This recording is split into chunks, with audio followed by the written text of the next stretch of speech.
Assalamualaikum warahmatullahi wabarakatuh. Perkenalkan, saya Marvel Branti dengan NIM 23060350101. Di sini saya akan menjelaskan salah satu teori dalam sosiologi, yaitu adalah teori konflik, yang kemudian dapat disimak dalam beberapa slide yang kemudian akan saya tampilkan.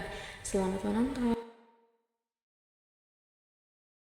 Pertama, pengertian teori.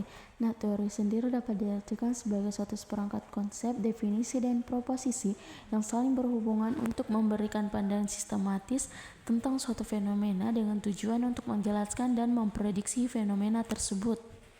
Nah, selanjutnya mengenai teori konflik, di mana teori konflik sendiri adalah suatu perspektif di dalam sosiologi yang memandang masyarakat sebagai suatu sistem sosial yang terdiri dari bagian-bagian atau komponen-komponen yang mempunyai kepentingan yang berbeda-beda, di mana komponen-komponen yang mempunyai kepentingan yang berbeda-beda tersebut kemudian akan saling berusaha untuk menguasai komponen yang lain guna kepentingannya sendiri. Teori konflik ini lahir sebagai reaksi dari teori struktural fungsional yang kurang memperhatikan fenomena konflik di dalam suatu masyarakat. Nah, salah satu tokoh yang kemudian membahas mengenai teori konflik itu ada Ralf Gustav Dahrendorf, di mana menurut Dahrendorf sendiri, berbagai posisi yang ada dalam masyarakat itu memiliki otoritas atau kekuasaan dengan tingkat yang berbeda-beda, di mana ada orang yang sangat kuasa dan ada yang tidak. Kekuasaan atau otoritas tidak melekat intrinsik pada diri pribadi individu atau kelompok, tetapi melekat pada posisi-posisi yang kemudian ditempati oleh seorang individu atau kelompok tersebut.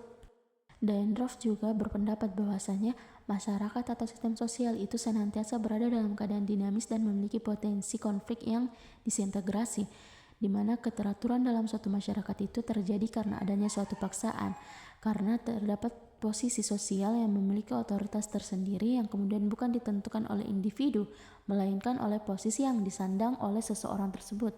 Selanjutnya, distribusi otoritas dan kekuasaan sebagai sumber utama konflik, di mana otoritas dalam pandangan Dahrendorf itu bukan sekedar kekuasaan pribadi, tetapi kekuasaan yang melekat pada posisi atau peran dalam struktural sosial. Misalnya, seorang manajer yang memiliki otoritas atas bawahannya, bukan karena ia lebih kuat secara pribadi, tetapi karena posisinya yang dalam organisasi tersebut lebih tinggi. Lalu distribusi otoritas yang tidak merata. Ini kemudian dapat menciptakan ketegangan antara kelompok-kelompok tersebut, di mana kelompok yang kemudian memiliki otoritas cenderung berusaha mempertahankan posisi mereka, sementara kelompok yang tidak memiliki otoritas akan cenderung berusaha mengubahnya. Nah, selanjutnya konflik dan perubahan sosial, di mana Dahrendorf itu memandang bahwasanya perubahan sosial sebagai hal yang terjadi karena adanya suatu konflik antara kelompok-kelompok sosial yang kemudian memiliki kepentingan dan nilai yang berbeda-beda, di mana menurutnya konflik itu dapat menyebabkan suatu perubahan sosial karena konflik itu dapat memaksa kelompok-kelompok sosial untuk mengubah nilai, kepercayaan, dan kepentingan mereka. Konflik juga dapat memaksa masyarakat untuk mencari solusi baru dan lebih baik untuk mengatasi suatu konflik.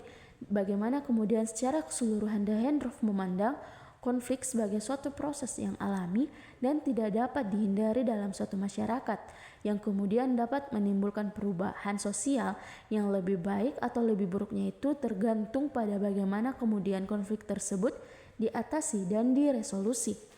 Sebagai salah satu contoh yang sesuai dengan pandangan Dahrendorf yang kemudian memandang masyarakat sebagai sesuatu yang terdiri dari berbagai kelompok sosial yang memiliki kepentingan berbeda-beda, dan bahwa perbedaan ini kemudian dapat menyebabkan suatu konflik itu ada mengenai masalah perbedaan kelas sosial, di mana terdapat kelas atas yang memiliki kekuasaan dan sumber daya ekonomi yang lebih besar, cenderung memiliki kepentingan untuk mempertahankan status dan memperkuat kekuasaan mereka.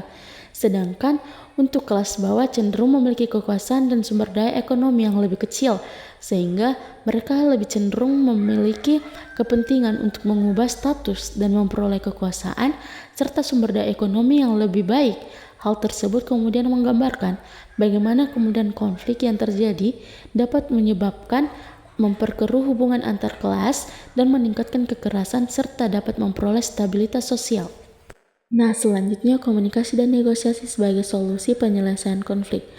Nah, menurut Dahendorf, komunikasi dan negosiasi memainkan peran penting dalam mengatasi suatu konflik, di mana Dahendorf memandang bahwa komunikasi yang efektif dapat membantu mengatasi konflik dengan cara memungkinkan kelompok-kelompok sosial untuk memahami perspektif dan kepentingan masing-masing.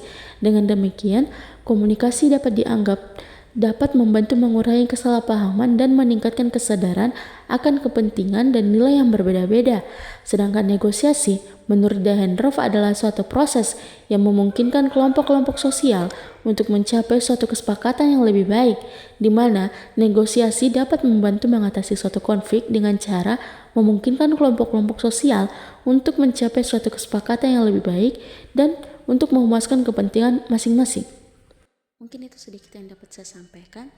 Kurang lebihnya mohon dimaafkan. Sekian. Assalamualaikum warahmatullahi wabarakatuh dan terima kasih.